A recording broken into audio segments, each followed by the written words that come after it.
Hello दोस्तों, Lucent science GK के second part में आपका वेलकम है दोस्तों। तो इससे पहले भी एक पार्ट बनाया जा चुका है दोस्तों, वो भी आप चैनल पे जाके देख सकते हैं। और इस प्रकार से आपको मिलने वाला है दोस्तों 1999 महत्वपूर्ण क्वेश्चन मिलने वाला है दोस्तों, जो कि लुसेंट साइंस जीके के दोस्तों और आने वाले सभी एग्जामों के लिए काफी इंपॉर्टेंट साबित होने वाले हैं दोस्तों। तो सारे क्वेश्चन आपको रट लेने दोस्तों, बिल्कुल भी मिस नहीं करना है इस वीडियो को, क्योंकि रेलवे, पुलिस, एसएससी, पटवारी, यूपीएससी और एनटीपीसी एग्जामों के लिए काफी इंपॉर्टेंट साबित होने वाला है ये वीडियो।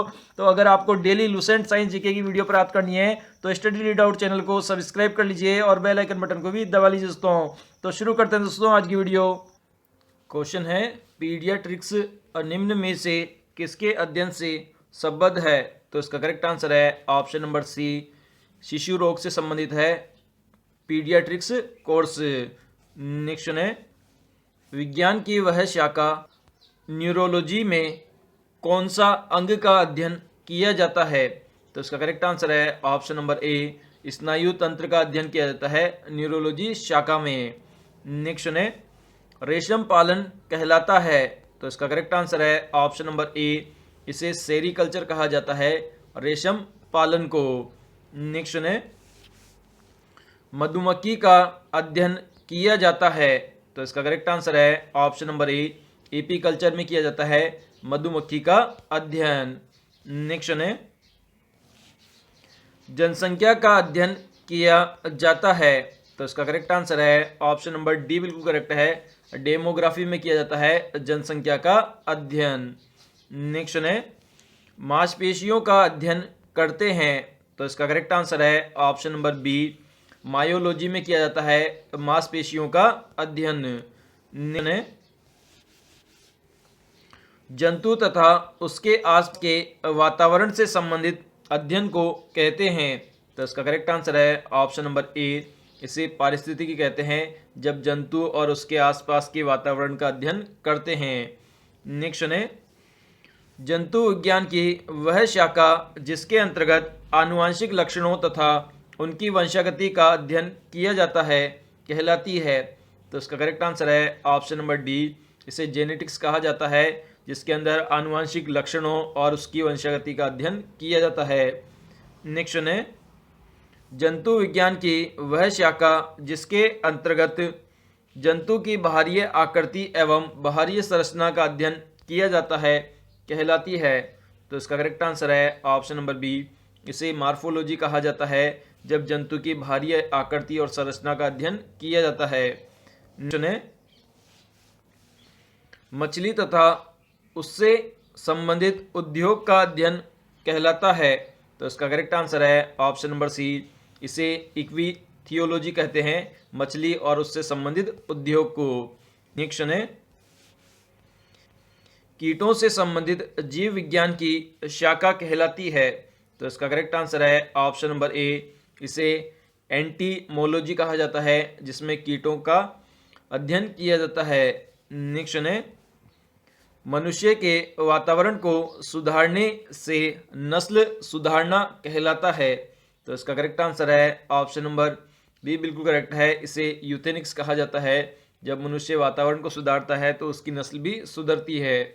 नेक्स्ट है, वंशागति के नियमों के अध्ययन को कहते हैं? तो इसका करेक्ट आंसर है ऑप्शन नंबर बी, इन्हें आनुवंशिकी कहते हैं जब वंशागति के नियमों का अध्ययन किया जाता है। नेक्स्ट है,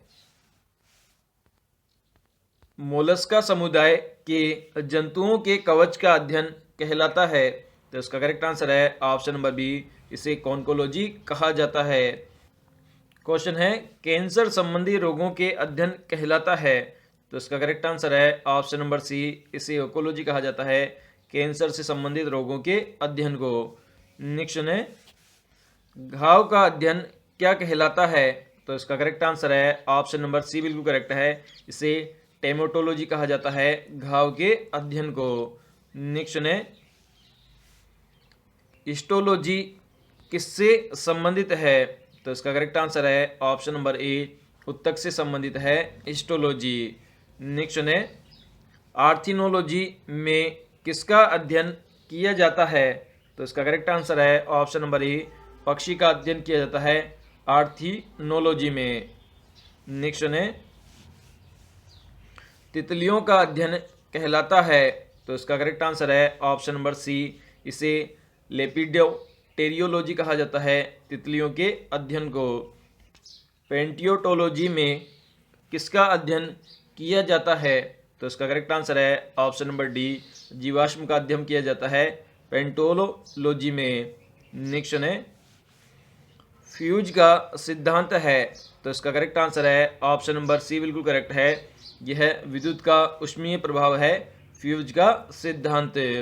नेक्स्ट है जीवों के संक्रमण के विरुद्ध प्रतिरोध का अध्ययन किया जाता है?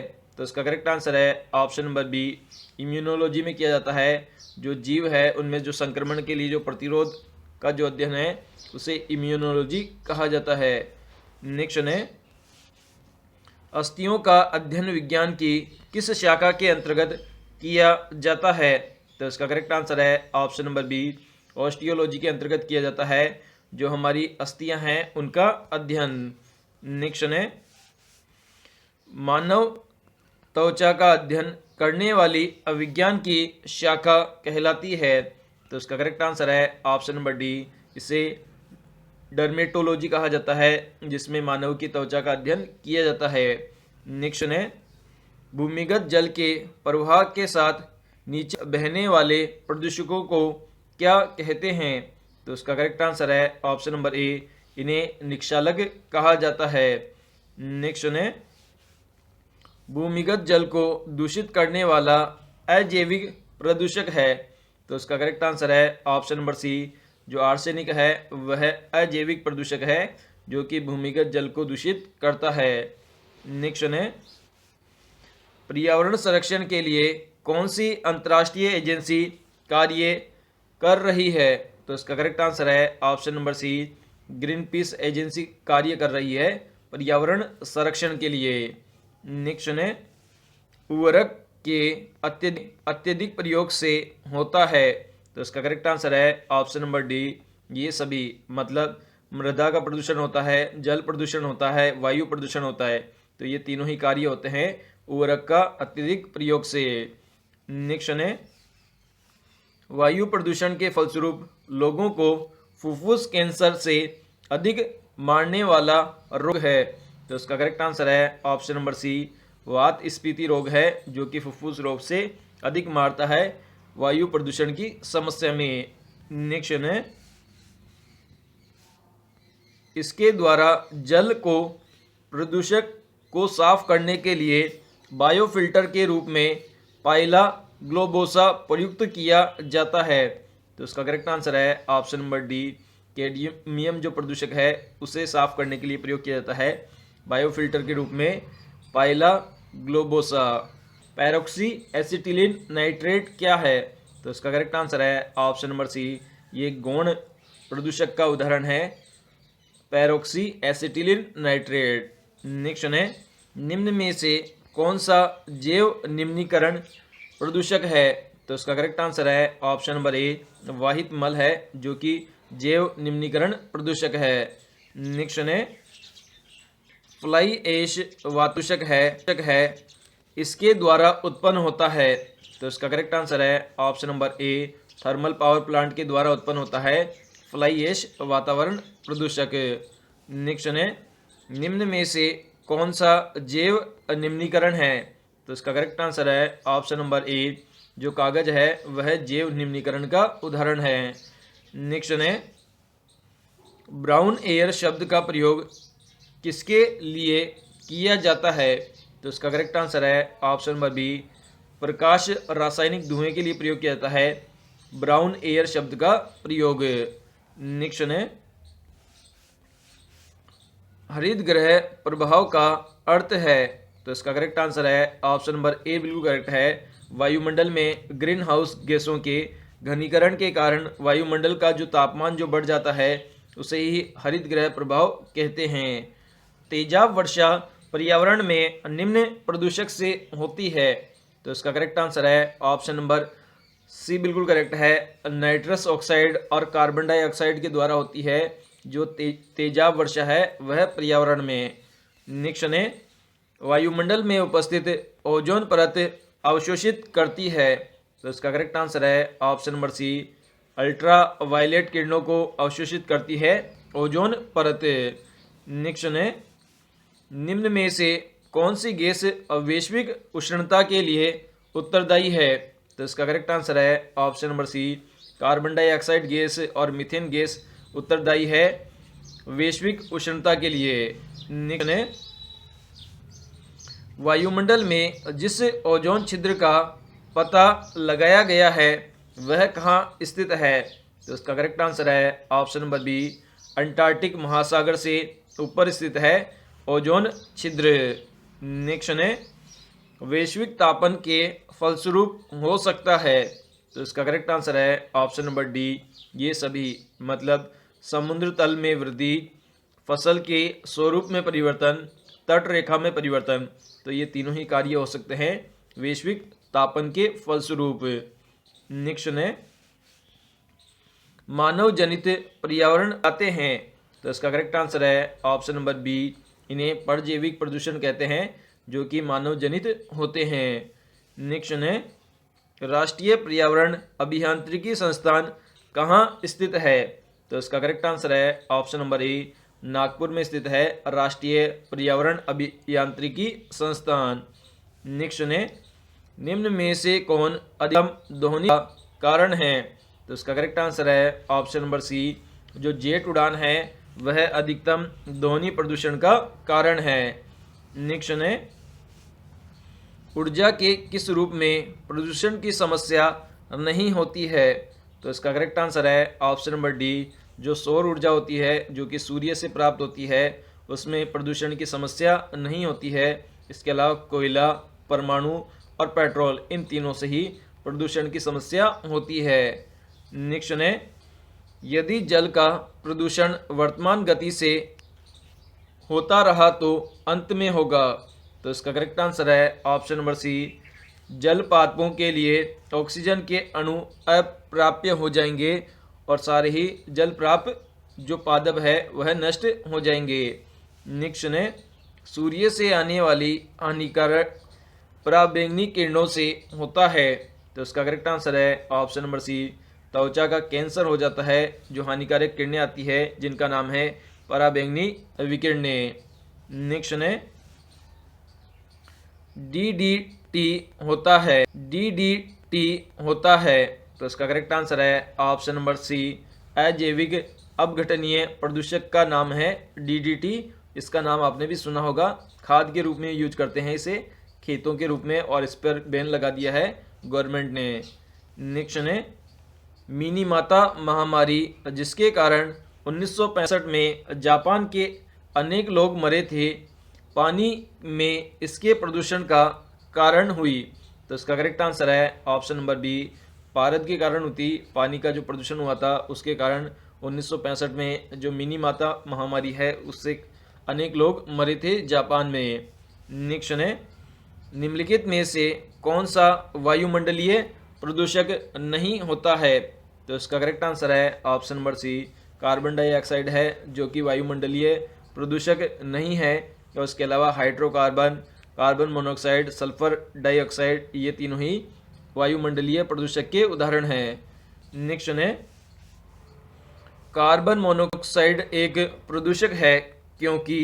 तो इसका करेक्ट आंसर है ऑप्शन नंबर डी, ये आपके हीमोग्लोबिन में संयोग करती है जिससे आपकी मृत्यु हो सकती है। नेक्स्ट है, वायु प्रदूषकों का विश्वसनीय संकेतक है?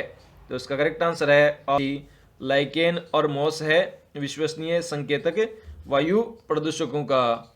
नेक्स्ट है, निम्न में से कौन सा जीव समूह आहार श्रृंखला बनाता है?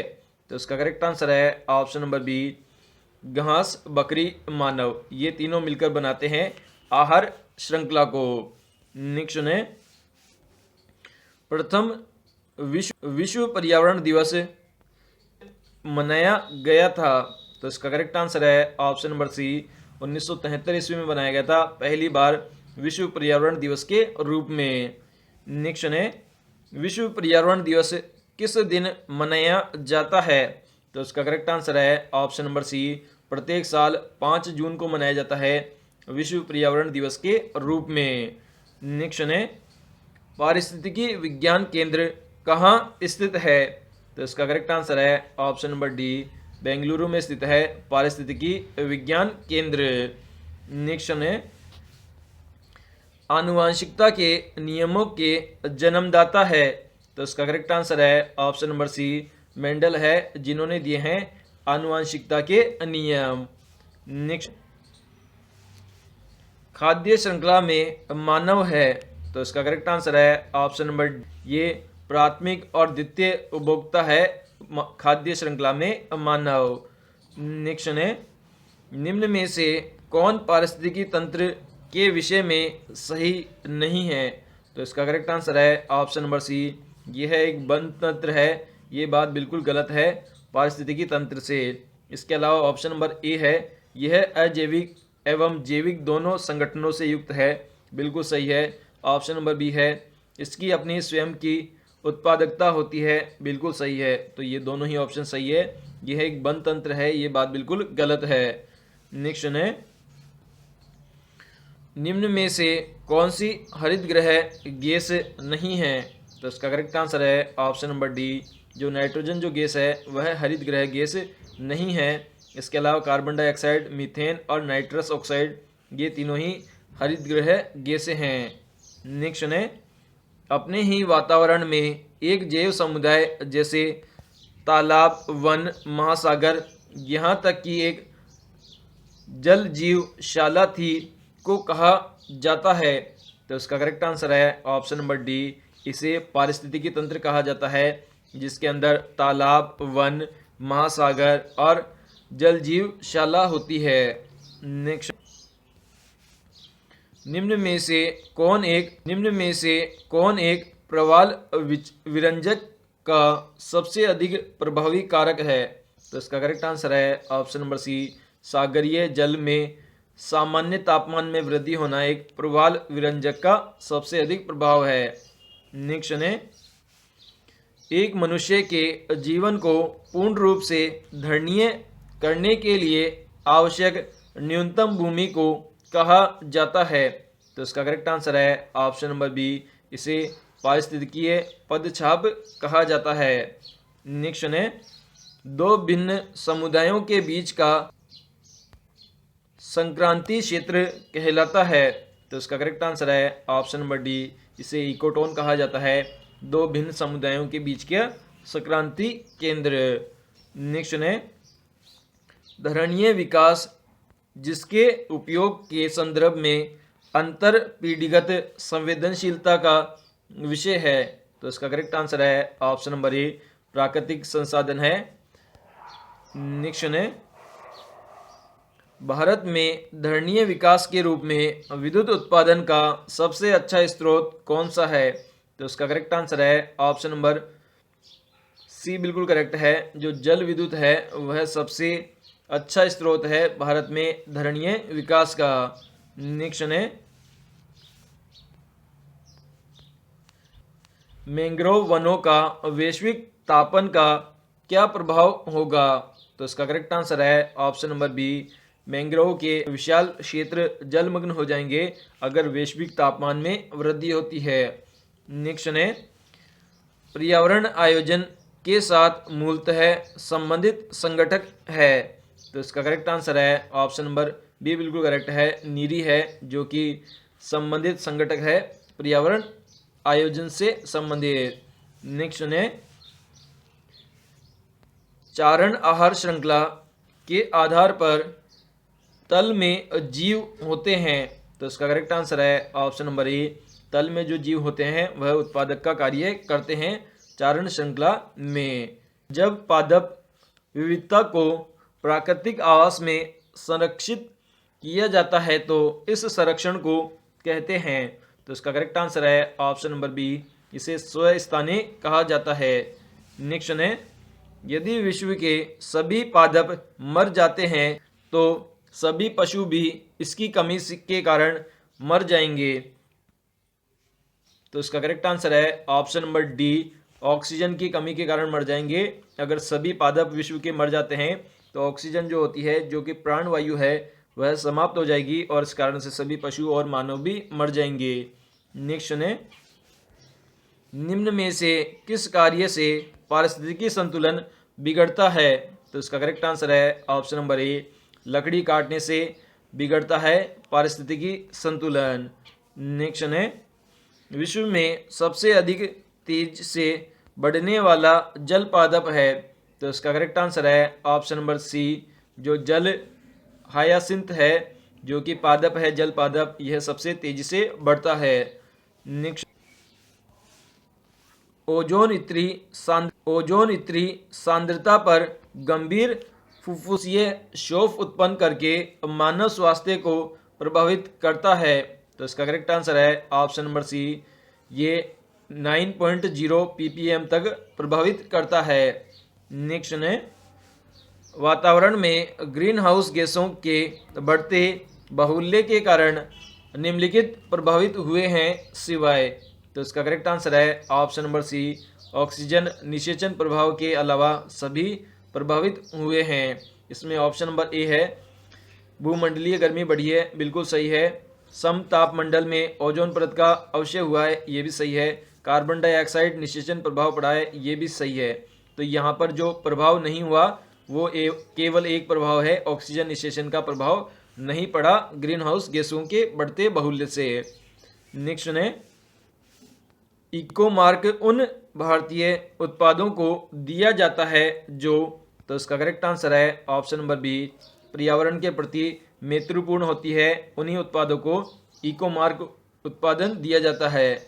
नेक्स्ट है, चिपको मुख्य किस अवरुद्ध था? तो इसका करेक्ट आंसर है ऑप्शन नंबर बी, वन कटाई से संबंधित था चिपको आंदोलन। नेक्स्ट है, कहा जाता है कि ताजमहल मार्बल है और यह मार्बल केसर क्या है? तो इसका करेक्ट आंसर है ऑप्शन नंबर सी, बिल्कुल करेक्ट है, अम्लीय वर्षा जो कि मार्बल का शरण करती है उसे ही केसर कहा जाता है और इससे ये ग्रस्त हो गया है ताजमहल। नेक्स्ट है, ताजमहल को क्षति पहुंचा रही है? तो इसका करेक्ट आंसर है ऑप्शन नंबर सी, मथुरा तेल शोधनशाला से निकलने वाला जो वायु प्रदूषक है वह ताजमहल को क्षति पहुंचा रहा है। नेक्स्ट है, वायुमंडल में कार्बन डाइऑक्साइड का निर्माण हुआ है? तो इसका करेक्ट आंसर है ऑप्शन नंबर ए, जीवों के श्वसन से हुआ है कार्बन डाइऑक्साइड का निर्माण। नेक्स्ट है, लोहे की खानों में काम करने वाले मजदूरों में लोह सक्रियता रोग होने का कारण है? तो इसका करेक्ट आंसर है ऑप्शन नंबर डी, ये सिलिका के कारण ये रोग हो जाता है। नेक्स्ट है, निम्न में से कौन सा वायु प्रदूषक मनुष्य के रक्तदाब को बढ़ा देता है तथा हृदय संबंधी रोग पैदा करता है? तो इसका करेक्ट आंसर है ऑप्शन नंबर बी, जो कैडमियम वायु प्रदूषक है वह आपके रक्तदाब को बढ़ा देगा और हृदय संबंधी रोग पैदा करेगा। नेक्स्ट है, निम्न में से किस वायु पैदा करेगा? नेक्स्ट है, निम्न में से किस वायु प्रदूषक के कारण मनुष्य में तंत्र संबंधी रोग पैदा होते हैं? तो इसका करेक्ट आंसर है ऑप्शन नंबर ए, जो सीसा जो वायु प्रदूषक है उससे तंत्र संबंधी रोग पैदा होते हैं मनुष्य में। नेक्स्ट है, टिश्यू कल्चर किसके अध्ययन से संबंधित है? तो इसका करेक्ट आंसर है ऑप्शन नंबर डी, बिल्कुल करेक्ट है, यह आनुवंशिकी से संबंधित है टिश्यू कल्चर। नेक्स्ट है, निम्न में से कौन सा जैव निम्नीकरण है? तो इसका करेक्ट आंसर है ऑप्शन नंबर डी, जो रबर है वह जैव निम्नीकरण का उदाहरण है। नेक्स्ट है, मेट्रोपॉलिटन नगरों में प्रदूषण का प्रमुख स्रोत है? तो इसका करेक्ट आंसर है ऑप्शन नंबर बी, स्वचालित वाहन है जो कि प्रदूषण का मुख्य स्रोत है मेट्रोपॉलिटन नगरों में। नेक्स्ट है, कौन सी गैस पृथ्वी पर हरित गृह प्रभाव में सर्वाधिक योगदान करती है? तो इसका करेक्ट आंसर है option number C, carbon dioxide gas करती है हरित गृह प्रभाव में सबसे ज़्यादा योगदान। नेक्स्ट है, पारिस्थितिकी तंत्र में तत्वों के चक्रण को क्या कहते हैं? तो इसका करेक्ट आंसर है ऑप्शन नंबर बी, इसे जैव भू रासायनिक चक्र कहते हैं। नेक्स्ट है, काजीरंगा किस लिए जाना जाता है? तो इसका करेक्ट आंसर है ऑप्शन नंबर ए, गेंडे के लिए जाना जाता है काजीरंगा अभ्यारण्य। नेक्स्ट है, सर्वाधिक जैव विविधता कहाँ पाई जाती है? तो इसका करेक्ट आंसर है ऑप्शन नंबर ए, उष्णकटिबंधीय वर्षा वन में पाई जाती है सर्वाधिक जैव विविधता। नेक्स्ट है, निम्न में से किसे वैश्विक विरासत का वन माना जाता है? तो इसका करेक्ट आंसर है ऑप्शन नंबर सी, जो पश्चिम बंगाल के सुंदर वन है उन्हें वैश्विक विरासत के वन माना जाता है। नेक्स्ट है, प्रकृति के संतुलन को तय करने वाले प्रमुख कारक है? का करेक्ट आंसर है ऑप्शन नंबर ए, मानव गतिविधियां हैं जो कि जो प्रकृति है उसके संतुलन को तय करती है। नेक्स्ट है, ताल पारिस्थितिकी तंत्र की स्थिरता निर्भर करती है? तो इसका करेक्ट आंसर है ऑप्शन नंबर डी, उत्पादकों और उपभोक्ताओं पर निर्भर करती है जो ताल पारिस्थितिकी तंत्र है उसकी निर्भरता। नेक्स्ट है, भारत में पारिस्थितिकी असंतुलन का कौन सा एक प्रमुख कारण है? तो इसका करेक्ट आंसर है ऑप्शन नंबर ए, वनोन्मूलन है जो कि पारिस्थितिकी तंत्र में असंतुलन का प्रमुख कारण है। नेक्स्ट है, इनमें से कौन सा जैव विविधता के लिए खतरा है? तो इसका करेक्ट आंसर है ऑप्शन नंबर सी, जो प्राकृतिक आवास और वनस्पति का विनाश तथा धूमकेतु है यह जैव विविधता के लिए ये तीनों खतरा है। नेक्स्ट है, रेड डेटा बुक में किसका विवरण दिया गया है? तो इसका करेक्ट आंसर है ऑप्शन नंबर बी, संकटपन्न पादप और जीव जंतुओं का विवरण दिया गया है रेड डेटा बुक में। नेक्स्ट है, प्राकृतिक वर्णवाद से संबंधित था? तो इसका करेक्ट आंसर है option number A, Charles Darwin संबंधित था प्राकृतिक वर्णवाद से। नेक्स्ट है, निम्न में से कौन सा कृत्रिम पारिस्थितिकी तंत्र है? तो इसका करेक्ट आंसर है ऑप्शन नंबर ए, धान का खेत है जो कि एक कृत्रिम पारिस्थितिकी तंत्र है। नेक्स्ट है, पृथ्वी का विशालतम पारिस्थितिकी तंत्र है? तो इसका करेक्ट आंसर है ऑप्शन नंबर बी, जो जलमंडल है जिसमें समुद्र भी आते हैं वह पृथ्वी का विशालतम पारिस्थितिकी तंत्र है।